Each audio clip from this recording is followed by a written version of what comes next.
A top 5 player in the class of 2025 decommitted from Stanford, and before Utah even had a chance to get in on him, he already went to BYU. Is that a sign for concern or not an issue? We're going to discuss on today's Locked On Utes.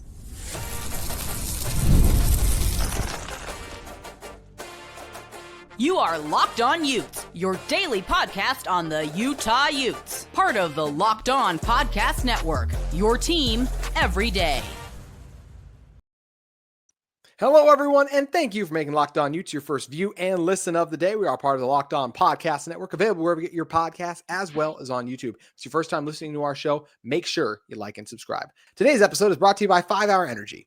Head to 5hourenergy.com to find over 15 flavors to choose from. Need one now? Grab a 5-Hour Energy shot at your local grocery or convenience store. Stock up today and stay energized. My name is JT Wistrcill, former intern inside the University of Utah Athletic Department. Excited to have former Utah kicker on, Moose Bingham, who is also the president of War Room, CEO of Recruiting for Parents. Moose, got some recruiting news to talk about as one of the top players in the class of 2025, Nusi Taumoepeau, who was at Westlake, then committed to Stanford, decommitted from Stanford with the wild shakeup of Andrew Luck firing their coach, which still seems like the timing of it, all of that is just wild. We'll actually talk a little bit about that later on. But one thing with Nusi is I was excited. Hey, top 5 guy, talented pass rusher, linebacker out of Westlake, and he goes to BYU in the blink of an eye. I do think this is a little bit of concern that it didn't even seem like he lined up visits. It's a top 5 player in the state, and it was just like, boop, I'm going to BYU. That it's not a major concern because you do see guys do this, like they have a school in mind, but it definitely is still just another bummer that like you really didn't even have a chance, it seemed like, and in the blink of an eye, he's a Cougar. That's not a great look on Utah, I feel like. No, I don't think it's that much concern. Nusi Taumoepeau, I love the kid. He says he's got the juice, and I can attest to that. He was phenomenal. They made a package for him just to go in at quarterback and run like the wind. He's really like a Harvey Longy to me. That's a little more explosive. Just another Ute that went through the program. That was a running back. But here's the thing. What BYU's doing, it really matches his skill set. They did a great job recruiting him, and he has a teammate that's going to BYU in Fano. And so the BYU coaches were there. Which Fano is this, by the way? Which Fano is going there? It's the Logan and Spencer's cousin. Okay, thank you. So that's the thing. When you've got a teammate going, he's like, hey, come here, come here, come here. It's not the coaches that are recruiting, it's the teammates. And he's got a lot of friends going to BYU. And with the shakeup at Stanford, he's like, hey, this is not going to be a good situation because they're losing their top pass rusher in the portal. That's who I think Utah's really looking at, where they're like, this freshman hasn't really proved anything. And in all reality, Utah signed over 22 freshmen, I think. They did. And so you're signing 22 freshmen, 13, 14, 15 guys from the transfer portal. You're flipping your whole roster. And so what's the playing time like where he sees an opportunity to get on the field quick? Utah does a great job developing guys, bringing in the right guys that fit their scheme. And Nusi might have seen an easier way to get on the field at BYU quicker. That is a great point. Utah has so many transfer defensive ends right now. We already know Cash Dillon is one of the recruits they have, but Paul Fitzgerald, John Henry Daly, Lance Holtzclaw, Jackson Johnson, that I believe is the linebacker out of Oregon. That's without even mentioning another former BYU guy in Logan Vano, who's a defensive end for this Utah team as well. So they are loaded up at the defensive end room. But I think what also just hurts Moose is this, hey, it's a top 5 player. He's the 3rd ranked player in the state, nationally ranked inside the top 230 players, the 19th ranked linebacker, 6'3", 225. I still want to get as much talent as you can. I definitely feel a little bit better hearing you talk about like, hey, Utah does have a lot of good defensive ends. And you're right about that too. And do you feel like Nusi will be a defensive end for the Cougars? And I'll just ask you this too. I mean, how much do you think Utah missing on Nusi? Like, is this going to be a guy who gets them back with a couple big sacks in the future when these two teams play in the rivalry? He's one of the most explosive kind of rush ends I've seen. He's best from that wide 9 technique as a 4-3 DN, but he can easily pop in as a 3-4 outside backer as well and cause chaos for the quarterback. This is a kid that can do it all. And Utah would love to have him, to mold him, to do a lot of different things. But the 105 roster is a real thing. Yeah. Who are you going to kick out of the roster to bring in news? That's what you have to ask yourselves now. And BYU had a plan in place for him. And he's like, you know what? I get to stay home. My family doesn't have to travel for games. This is a win for me. And Utah may not have gotten their pitch in, which may have been just as good, if not better. than what BYU was offering. Yeah, I had similar things down when you're talking about just the player that Nusi is. Tremendous athlete, heat-seeking missile. I mean, he just seeks and destroys when he's out there on the field. Flies to the ball, great motor, physical, shoots gaps well, and play linebacker DN, kind of like you mentioned too. So it's still a loss for Utah. I think what also is a concern, Moose, is I think for Utah to be successful in the defensive end room, they got good depth in there because of the transfer portal. That's where it's going to have to come, the transfer portal. Moose, if a couple of years ago I told you some of the top pass rushers in the state are available, Hunter Clegg, Tassili Akana, and now Nusi, I'll be at BYU. That's also where I just get concerned because those are really talented players. All those guys from the state of Utah. Clegg as well was committed to Stanford, then got back on his mission, now at BYU. And he said that, hey, he kind of always would have loved to go be with BYU, just didn't feel like that program was in a good place at the time when he was leaving. And then Akana goes to Texas, doesn't work out there. So I just think it's unfortunate that you have some of these top pass rushers choosing the Cougars over a team that historically in Utah has had better defensive linemen. Yeah, well, historically, BYU's been a 3-4 team with Kalani going there. He's implementing a 4-3 rush end. And so that's what makes the difference. And Clegg, he's interesting. He was committed to Utah, but he saw a lot of things in BYU. He's like, I would go to BYU if they did this, this, this, and this, and it all changed. And so that's what made the difference for him. Tassili Akana, I mean, he's a good player, but how good is he? That's the question. And we don't know right now. You have more. That's interesting. You sound like you have more confidence in Clegg than Akana. Clegg, he's a proven commodity. Akana, when he wants to be, yeah. Just from coming out of high school. So watching both of them, Akana coming out of high school, when he wanted to, he was the most dominant player in the field. How bad does he actually want it? That's the question I have to ask myself. Clegg has a higher motor. And Tassili, if he can do it, he can. That's where I don't question Nusi because he played on not a good team. Let's be honest with each other. They had 3 great DNs. They had Fano, they had Beckham Featherstone, and then they had Nusi that was ranging. And he could just do whatever, and they let him roll. So it really reminds me of a Sione Takitaki, where Sione was allowed to do a lot of different things, and a Francis Bernard, someone that Utah can really relate to. Yes. He's definitely built in that mold where you can go in and you can ask these guys to cover, you can ask them to do whatever, but coming off the edge, they are special. They are special. It's unfortunate they're not coming to Utah, but that's where it's nice to have a proven track record of, hey, we'll bring in talent and developing. Utah still does a good job. And the one guy I did mention, Moose, that Utah does have its young recruit is I still think Cash Dillon could be a really productive defensive end, the former Corner Canyon defensive end who's been on this Utah team. Last year he was there too in spring ball, so kind of continuing to grow, mold, get better. I still think Cash can be a guy for this Utah team's future, right? Oh, I think Cash is going to be phenomenal for Utah. He's got his legs under him. Utah has an amazing strength and conditioning program. They do a great job putting weight on him. He is easily a Kruger-type player for the University of Utah that could come in and be that Paul Kruger guy in the Sugar Bowl run that is just shutting people down. I love Cash Dillon. I think the world of him. I think he's going to take his game to the next level and really be pushing Fano and these other guys this next year.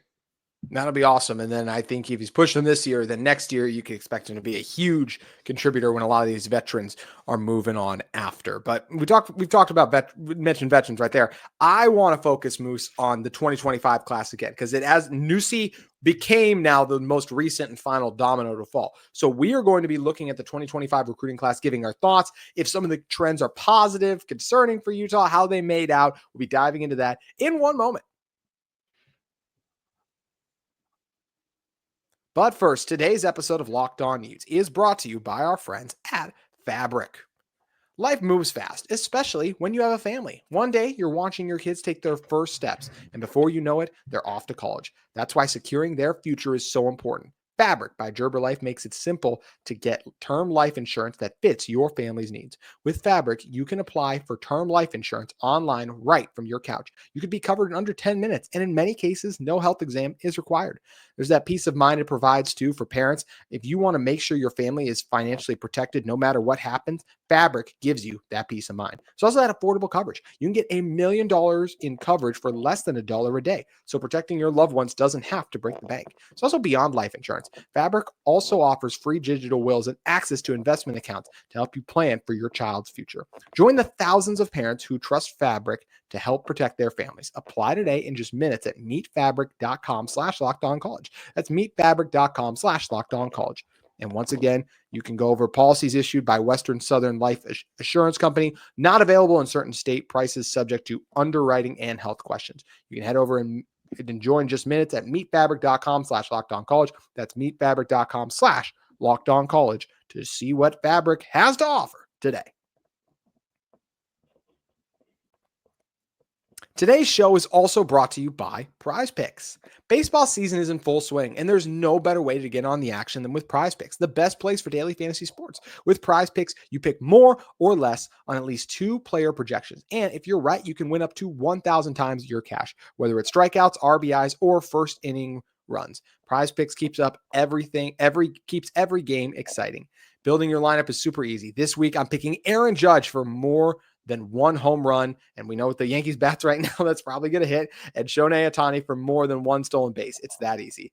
Fast and simple. Setting up a lineup takes less than 60 seconds. And when you win, your payout is quick, safe, and secure. Exclusive promos are also available. I always take advantage of Taco Tuesday, where Prize Picks offers discounts on select player projections for even more value. You can download the app today and use code LOCKEDONCollege, all caps, no spaces, to get $50 instantly after you play your first $5 lineup. That's LOCKEDONCollege, all caps, no spaces, for $50 instantly after you play your first $5 lineup. Prize Picks, run your game today. All right, Moose, the 2025 recruiting class is in the books now. Utah has done all their work on it. Could there be maybe the last late straggler, but Nusi was the last late domino that ended up following. So as we look at this class now, which first let's talk about the top 5. Utah does, if you look at the class in full, has a top 40 class. Utah does. They have the 40th ranked class too. They added a lot of recruits in this class, but especially looking at how they made out in the state of Utah, Utah was able to only add 1 of the top 5 guys. Jerome Miles, who was silently committed to Utah at one point, went a bunch of other places, and now ends up at A&M. Aaron Dunn, at one point committed to Utah and goes to USC. Nusi ends up choosing Stanford, but then BYU. Cyrus Polum, Desert Hills linebacker, going to Utah. It's a big win. Austin Pay, offensive tackle, Lode Peak. He chooses BYU. Is that concerning to you that Utah only has 1 of the top 5? I think I'm a little concerned, but I'm only really concerned by the BYU ones, because anytime you're losing out to schools like USC and A&M, I feel like it becomes more of a money game. I'm not saying that's why those players went there, but we just know the NIL resources are drastically different. So that's where I feel like I'm not too concerned about losing out to some of the top guys. No, I'm not crazy concerned. And Utah has been a school that has developed kids, and that's when they've really taken their game to the next level. Mm-hmm. Utah is not a school that needs to be in bidding games and bidding wars with all these schools. They were able to take on Nick Saban at Alabama and pull out a win in a Sugar Bowl. They've been able to beat Pitt in the Fiesta Bowl. They've been able to do all these things with talent that's developed in the school. And the culture at Utah, it's better not to have a Josh Gordon than to go in and ruin the culture. I mean, there's some supremely talented kids out there, but Utah's a school that needs to have those blue-collar guys that are willing to work and willing to line in the defense and the offense and just get her done. That's what they're trying to do. And I will say, at the end of the day, Utah only won top 5, still have 3 of the top 10. Got Bear Tenney coming, the tight end from Lone Peak. Carson Kafusi, defensive lineman, is another exciting addition too. So you have the same number of top 10 guys that BYU does too. And even if you go like top 13, still the same number between these two programs as well. So I do like that Utah as well too. Like they didn't really settle to me. If you're looking outside of a Dylan Curtis, a kicker, which I mean, that low on the recruiting rankings is because he's a kicker. No one outside of the top. I'm saying that's 24/7. That's 24/7 All-American Dylan Curtis coming in to save the day. The disrespect 247. That is 247. I said that is not my ranking. But I was also going to say, Moose, like in today's world, you add a balance of transfers and recruits. I like that Utah added only the top 15 guys. Doesn't feel like they had to really settle for guys. All of the guys they're bringing in are top 15, with the exception of that, as we mentioned, being a kicker and Curtis, who should be higher on the list. Thank you. No, so the guys they did take from the state. Nick Halleck is a kid that everyone was intrigued with. He's a heavyweight wrestler. He walked into the season at 225, and he got up to like 240 by the time the season was over. And every school in the country is overlooking him because they're like, oh, he doesn't weigh a lot. He was wrestling. He is a kid that's going to be an impact player at the next level and take that wrestling. I don't care where you're at as a senior. I care where you're at as a senior in college. There's that jump, and he's going to make, and he's going to be behind Fano. He's going to be behind all these great tackles, and he's a kid I'm super excited about. I mean, Carson Kafusi out of Skyline.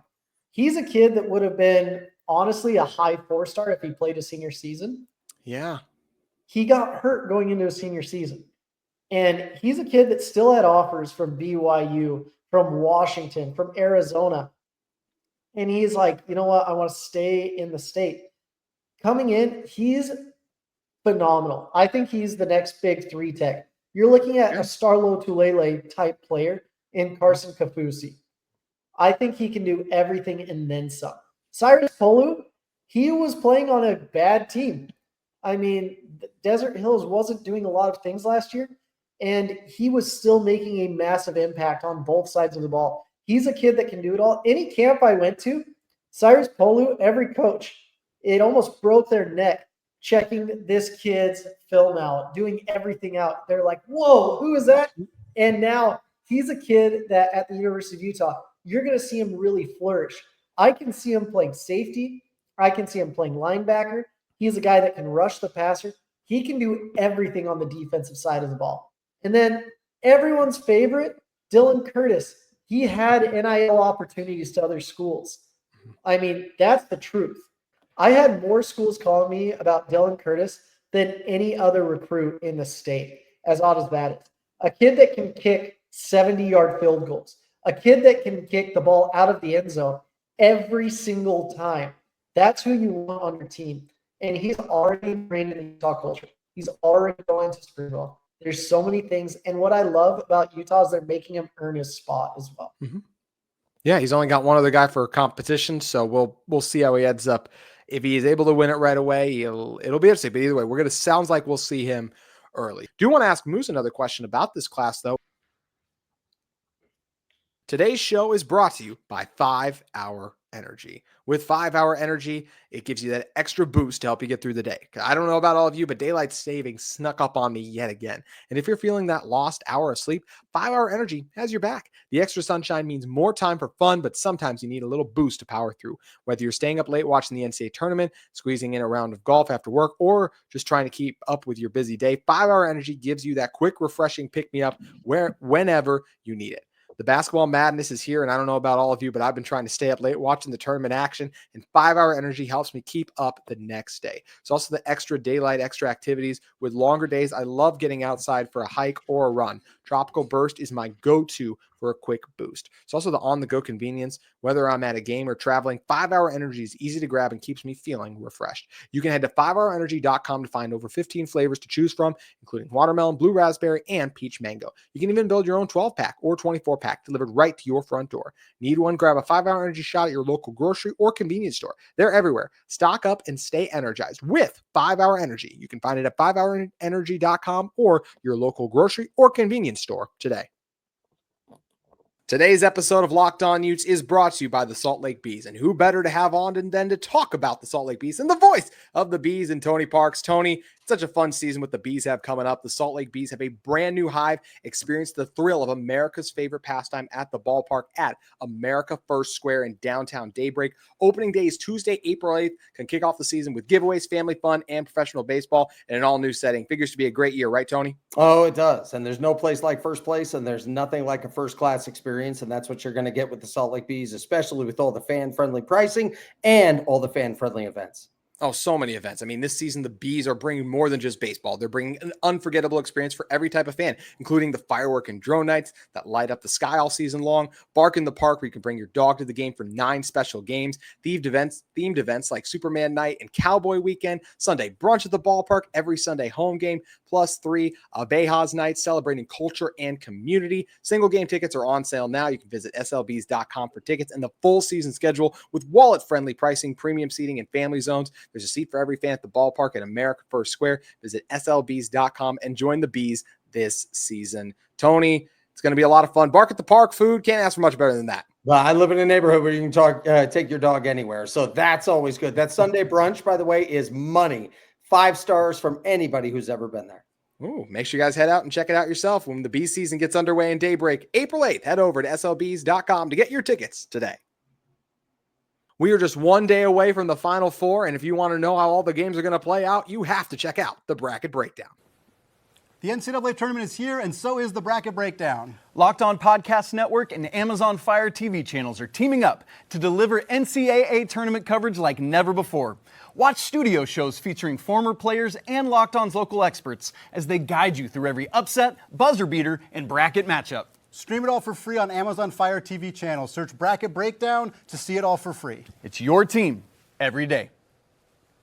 So, Moose, it definitely sounds like you're not concerned with this recruiting class, the fact that some of the top guys got them, and I'm not either, because at the end of the day, it's just a different game with NIL and some of those things. So when you're going to have some of the top guys, these are some. Jerome Miles is the 3rd ranked receiver in the class. So the fact that he's not coming to Utah, that makes sense to me. Aaron Dunn's the 20th ranked offensive tackle. That, once again, does it hurt? Yeah, but he's not coming here.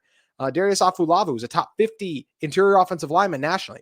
Not coming to Utah, go Oklahoma, like the biggest brands.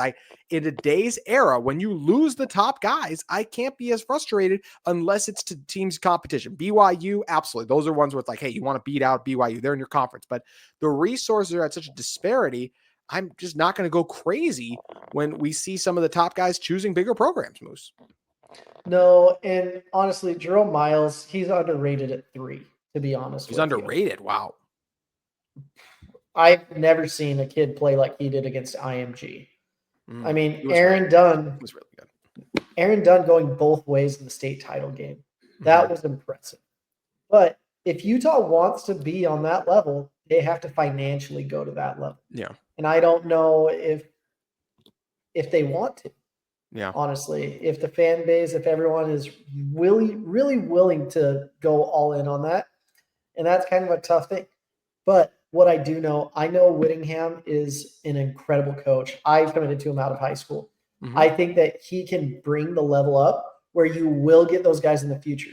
Utah is coming off their worst season in a long time, 5-7, and they're still getting top talent. They're still doing a lot of things. There's an excitement about this offensive scheme. There's an excitement in the building that hasn't been there in a long time. I love that you have Marky Ottawaya bringing in his own guys. And then you also have guys like Racine Gulleroy out of Texas. I mean, that kid had offers to Oregon, Texas A&M, Miami, Georgia. There's places he could have gone. Wyatt Becker. I love this kid. I think he's got one of the best arms. And Jamarian Ficklin as well. I think he matches the system of what Jason Beck is trying to do really well. Bryson Baker, phenomenal receiver coming out of Sanger High School. And offensive line, you still got the Asiata kid. You got the kid out of Cherry Creek, Soren Shinfield. Like, that's awesome. And this is with an offensive staff that had like a month to recruit in all reality. Then defense, you see a lot of guys that you're like, wow, these guys could end up on either side of the ball, like a J.J. Buchanan, 6'4", 200 pounds. Maybe he's on defense. Maybe he's a tight end. Who knows? Mana Carvalho. He's a kid that can play receiver. He can play safety. He can do it all. The defensive backs, we've got 5 defensive backs coming in. Jason Stokes. You've got Nathan Tillman, Shelton Fuller, Dion Mays, Jamari Caldwell coming in from Garden City Community College. You've got guys that are ready to come in and play right away and believe in Sharif Shaw. There's a reason some of these guys are hopping in the portal. They may be scared of the competition coming in. And then linebacker, 3 guys. Christian Thatcher is a dude that everyone loves. Has offers to USC, Colorado, Texas A&M, Washington, Cal, Tennessee. I mean, the whole entire country wants him, and Utah got him. Nationally, he's a top 400 player. Max Fonamia, you've got a kid that had offers to Cal and all over Dartmouth. Super smart kid, 6'3", 200 pounds. He's a kid that's been going kind of under the radar. And then the defensive line has just gone right back up with 5 stars, starting with Stepolina out of St. Louis. That kid had offers to major programs. Then you also have Samisi. You've got Carson Kafusi. You've got Nella Tupou. You've got Sione. I'm not even going to try his last name, but it's Motua. Yeah, I'm not You even just tried trying. it. Yeah. But Sione M is what we're going to call There him. you go. But you've got a lot of guys in here that Whit knows exactly what he's doing. And I'm just excited to see what they do. If Utah wants to succeed, they need to do it how they did back before the NIL era. And that was just by recruiting and developing guys better than the USCs and the Oregons who had better resources and beating those teams in Pac-12 title games. That's Utah's path to success, because we've already seen Texas Tech has a ton of NIL resources. They brought in a top 3 portal class. That's scary if you're Utah, that a team can do that. So it starts with bringing in the right recruits, the guys who are being overlooked by some other schools, bring them in, developing them, helping them maximize their potential. I still believe in this staff. I believe in this program, and I believe in this class. I think they have some really nice, talented players. One thing that was interesting with the whole Andrew Luck shakeup thing we just witnessed this last week, Moose, I do feel like if Utah was in a spot where something like this happened, and not in terms of like the reasons that Troy Taylor got dismissed, but if, let's say, different world, Morgan Scalley wasn't the head coach in waiting, and Utah moved on from a coach and they needed someone to fill in for them, like for a season, or not even for a season, but like for a bowl game, I think Eric Weddle would be just a fantastic choice to do it for, like, just like we saw Bob Stoops do a couple years ago. So that's what I thought about that. They're bringing on Frank Reich, and in different circumstances for Utah, I don't know if I would want Weddle as the full-time guy, but I do think him as like their bowl game coach would be a lot of fun. What do you think about that? I would really like Eric Weddle. I think that's a really fun idea. If I wanted to be serious, though, of kids I played with Andy Phillips. I think Andy Phillips would come in and do a phenomenal job and actually put the right staff around him. I like it. And I think he might be a full-time head coach. That's a kid that I'm like, hey, you know what? That would be way fun. For Eric Weddle to get his son, I think it'd be worth it for him to be the head coach for a little bit. But there's been so many phenomenal players and people that have gone through the University of Utah. I may even bring in Brian Johnson. Be like, what's BJ doing for a little bit? Have him come in and do that. I mean, there's just so many options.